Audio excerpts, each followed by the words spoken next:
Apo. Bakit? Wala namang ruling kasi yung yung tribunal. Dahil nga wala siyang karapatang mag-rule. Sana sinabi niya sa China, China, gayong inalis ko na kaya yung 9 line dyan. Malinaw na yung EEC na yan sa Pilipinas. Umalis ka na dyan.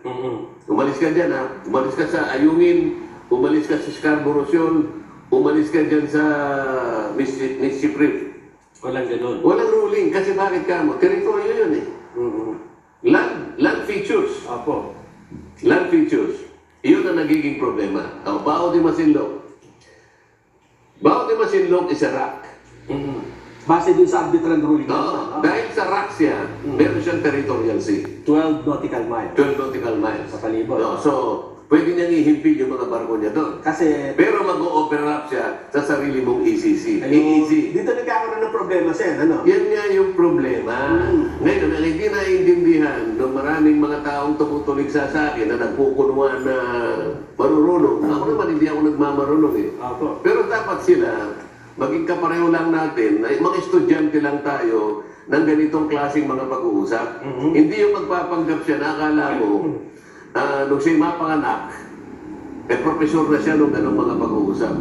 Katulad ng isang profesor dyan sa UP. Huwag na natin ano yung pangalan. Huwag na natin yan. Nagkataon lang na maritime law professor lang siya.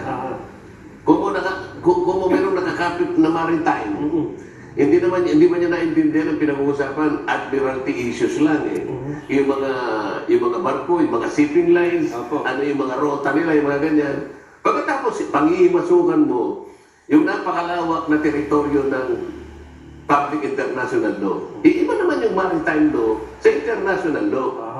Ito yung gusto kong mapansin nila na hindi ninyo ko kayang sakta na nasasabihin nyo na mali si Marcoleta. Okay lang po yun eh. Ako naniniwala ako, ang mga Pilipino, pagdating, lalo na, pagka nabibigyan natin sila ng pagkakatong mapag-timbang-timbang nila yung pangyayari, maiintindihan na sila yung final referee dito. Sila ang final arbiter kung alin ang talagang maliwanag ang pagpapaliwanag. Di ba? Hindi yung kinakailangan panabuhin mo. Ngayon, pag-usapan natin yung UNCLOS. Yung UNCLOS, nung pumirma tayo dyan, kagaya din ng China, meron tayong reservation. At yung mga reservations na yan, pumasok doon sa kalipunan ng mga provision ng UNCLOS. Ano yung reservations na yan? Reservation natin. Sabi natin, hindi ka pwedeng mag-rule kapag ka merong issue ng territory. Ito nga yung mga lagan mo. Meron pang isa. Pagka merong delimitation. Halimbawa, pumasok yung territorial waters. Delimitation yun. So, hindi ka pwedeng magpasya doon. So, ano pinasyahan lang? Actually, ang pinasya lang ng tribunal, kung ano yung hiningi natin. Nalaman mo yung ating petition sa arbitral tribunal, 2012 yata yun eh. Isa lang ang hiningi natin. Ano po yun? Tingnan po ninyo yung 9 line ng China, kanya sinakop pati ng aming west. Pati po yung aming, exclusive economic zone. Ayun, yung 9 last. Yun lamang. Wala nang iba. At yun yung sinabing hindi naman talaga dapat yung 9 last. Sinabi ng sabi ng tribunal, China, alisin mo kanya yung na hindi natin kikilalanin. We will nullify the 9 lines because they're not even the basis of your historic rights. Wala. Okay, yun lang ang pasya. Pero dahil may reservation doon, hindi naman pinasyahan ng tribunal. China, umalis ka dyan sa mga teritoryo. Kasi hindi niya jurisdiction yun. Yun ang nananatili na problema natin. Na dapat sana pinag-uusapan, hindi yung patong sa daan. Pwede naman halimbawa, nung magkausap kami, ito ulitin ko lamang, nung magkausap kami ng ambassador ng China, pinaliwanag ko sa kanya, siya nagpaliwanag. Talaga ka akong pinakamabuti, nag-uusap tayo. Yun nga kanya yung gusto ko eh. Sabi ng ambassador, tulungan mo nga ako kanya na lahat ng mga department secretary sana kung pwede makausap ko, sabi niya, lalong-lalo na ang Department of National Defense. O tingnan natin, sabi ko, kung magkita kami ako ng ating secretary, kasi ano ko yan eh, province mate ko yan eh. Natuwa pa nga siya nung malaman niya pareho kami taga-Tarlac eh. Ni Secretary Gibo. Yun your province, mate? Yes, sabi ko. He's my friend. Ay, sabi niya, pwede kayang kahit tatakbo lang tayo, over a cup of coffee. Yung parang ano lang. So, nag-i-initiate pa nga yung tao. Sabi ko, tingnan natin. Oh, sulatan mo ako para ka ako malaman niya na talagang gusto ko rin makipag-usap sa kanya. What if I text you? Sabi niya, oh, good, sabi ko. Hindi pa ako nakakalabas doon sa embassy, tinext niya na ako. At yung text message na yun, ibinigay ko sa Secretary of the Department of Foreign Affairs. Ayun. Para sa ganun, formally, maibigay din kay Secretary Gibo. Yun yung right channel. Ano doon? Sinasabi ba pro-China tayo doon? Sa maliit nating magagawa, baka sakali, meron tayong may contribute na ikaayos nung hindi pagkakaunawa ng dalawang bansa. Tama po. Sino hindi nakakaintindi rito?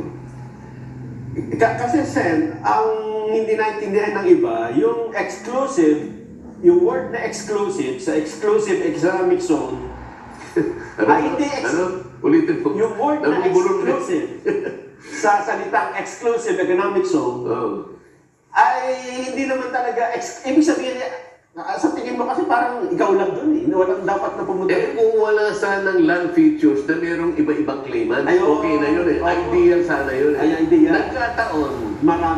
Nagkataon, isip-isipin mo naman, ang Vietnam, ang pinakamarami, 22 yan. Ang China, siyam. Ang Pilipinas, siyam. Ang Malaysia, 4. Dito nagkakaroon ng problema eh. Ideally, at lahat yun, Sen, nasasakop ng ECC. Yung iba, nakakalat dyan. Nakakalat nga eh.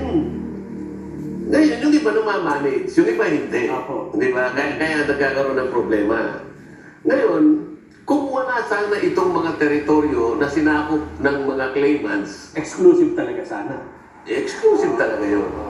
Pero sa technical na pangyayari, dahil sa pagkakasulat ng UNCLOS, kaya sinabing exclusive, talagang atin yung tubig, yung maritime rights. Yung exclusive economic zone, kasi limitado lamang yun, kasi kailangan malaman ng mga kababayan natin, yung ating exclusive economic zone, tubig lang ito eh, rights sa tubig. So ano-ano ang karapatan mo tungkol dito? May karapatan ka na sa exploitation, exploration, conservation, development, restoration, development, ganyan-ganyan. Pangistaan. So both living resources and non-living resources. Basta dahil yung tubig. Hanggang doon lang. Pero yung territorial sea, talagang walang mga makikialam sa iyo. Dito pwedeng makialam yung iba, makipag-kontrata ka, ganito. Exploration eh. Development, exploitation.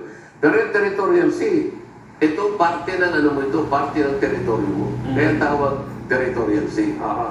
Ito yung hindi masyadong naiintindihan ng mga kababayan natin na napakasimple lang. Pero sabi ko nga sa iyo, merong isa dyan, Associate Justice, na retire. Ang buong akala niya, yung exclusive economic zone, parte ng ating territory. Ngayon lang niya siguro nalaman. Kaya ngayon, hindi niya maikurba yung dati niyang paniwala. Kaya pinipilit niya. Pinipilit niya ngayon. Alam mo kung bakit ko nasabi ito?